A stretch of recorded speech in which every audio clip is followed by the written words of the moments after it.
If you want all the latest news of NBA 2K and also NBA in general, you should follow me on my Twitter account at PackHoopsYT. Not only that, I do giveaways all the time when it comes to VC, games, and also even consoles. So check it out, follow me, and see you there.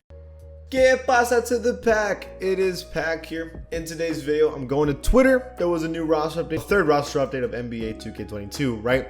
And what 2K does every single time is that they post the roster update, they post a discussion about it, and people in the comments complain or like it, and we debate it in every single video. So if you're interested in that kind of stuff, please be an OG, join the pack and subscribe. That's essential for the video to grow, and as well as liking the video, okay? So I'm starting off with their only post. We're gonna do another post next week, which is basically about the other posts from other teams. But NBA 2K's specific post was that 2K ratings have spoken. Draymond Green goes up, Julius Randle goes down. And then there's two pictures of Draymond Green getting a +3, making him an 83 overall, and the second best player on the Warriors. And Julius Randle goes to an 84 overall, -2, right? So these are the changes. People were not the biggest fan of these changes. They also talked about the roster update overall, and people talked about those in the comments. So we'll talk about those as well. But let's start off with this argument of Draymond Green going up and Julius Randle going down. Now, I want to give you my specific take right now. We'll start off with Draymond Green. So, if we're just being honest with ourselves, Draymond Green should have always been an 83 overall. The thing about Draymond Green is that he is not about the stats.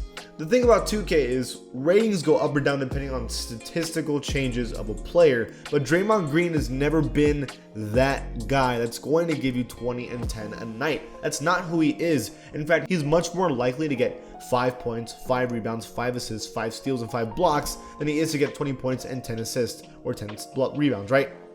That is the type of player that Draymond Green is. He is supposed to do everything on the court very, very well and be a key figure in winning basketball games. That's who Draymond Green is, and his rating has never reflected that. I think the highest rating he ever got was like an 87 or 88 back when the Warriors were like 73 and 9, right? But Draymond Green gets his 83 overall. Now this is higher than Wiggins and Jordan Poole. You can make the argument that Wiggins maybe should be higher than Draymond Green. You can even argue Jordan Poole. I wouldn't say over Jordan Poole though, because I think Draymond Green's too important of a player, right? But I think that Andrew Wiggins should be higher than Draymond Green. That's how I feel, but I think 83 overall is good. I'd even argue that Draymond Green needs to be like an 85 overall. That is how I feel about specifically Draymond Green. And with Julius Randle, it's kind of a different story. Julius Randle is a player that is all about the stats, right? He isn't really this defensive force, even though the team's always been pretty good at defense for the Knicks. But he's not really known to be this defensive force, right? He's not really known for being anything else besides a scorer who can also rebound really well. And lately, he can make good plays off of, well, what they do is they post up Julius Randle, and he gets assists because people crash into the post trying to stop Julius Randle, and he gets people open, and that's how he gets his assists, right? I think he's a great player for the Knicks. I don't think he's playing as good as he was playing last year. Last year, he was playing amazing. This year, it has not been amazing. I think last year, he was clearly like an 88, maybe even an 89 overall player. This year, it feels weird and wrong to say he's an 84 overall player because I still think he puts up the numbers, right? They're just not winning as much as they used to.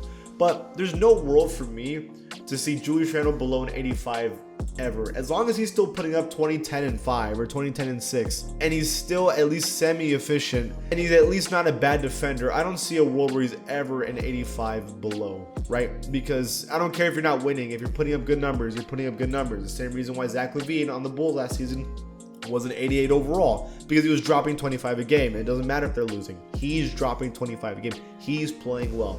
And that's how I feel with Julius Randle. Again, I don't think Julius Randle's been playing amazing this year. He's definitely better last year, but I don't think he's below an 85 overall. Now, that's how I feel, right? That's different from how Twitter feels. For example, Ryan says Wiggins and Draymond should both be an 85 up. Jordan Poole should be an 82. And fix his hair.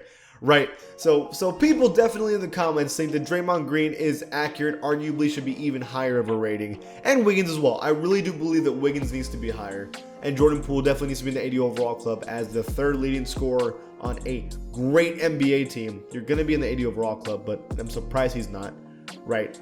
And Wiggins absolutely should be in the 80 overall club, so I agree with Ryan. Offseason says Draymond being an 83 is disrespectful, and then Go Dub says 84 to 85 is fine.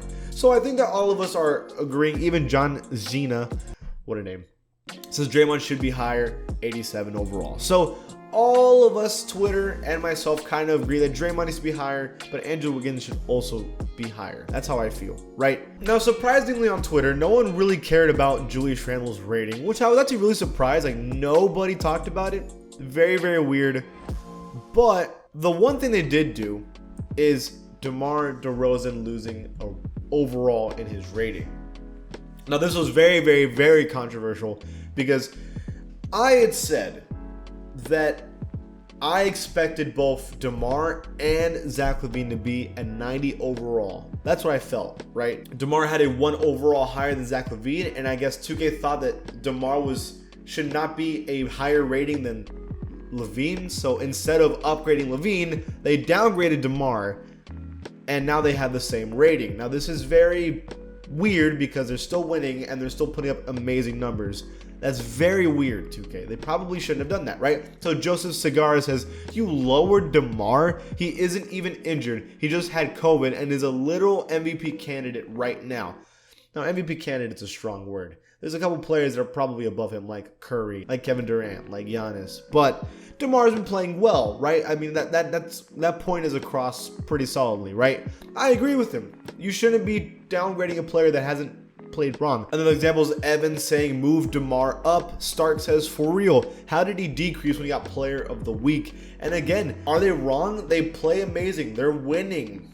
If anything, DeMar should have been the 90 overall and LaVine. That's how I feel. I don't think I would say LaVine is lower than DeMar. I think they should be the same rating, but that's how I feel.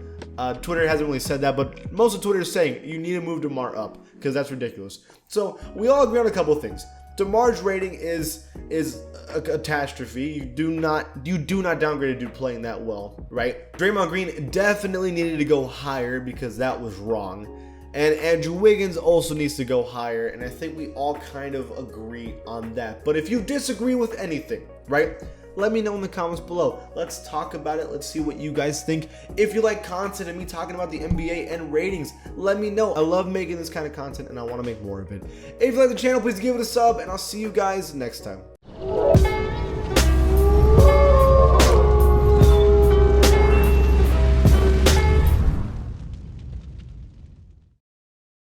If you want all the latest news of NBA 2K and also NBA in general, you should follow me on my Twitter account at PackHoopsYT. Not only that, I do giveaways all the time when it comes to VC, games, and also even consoles. So check it out, follow me, and see you there.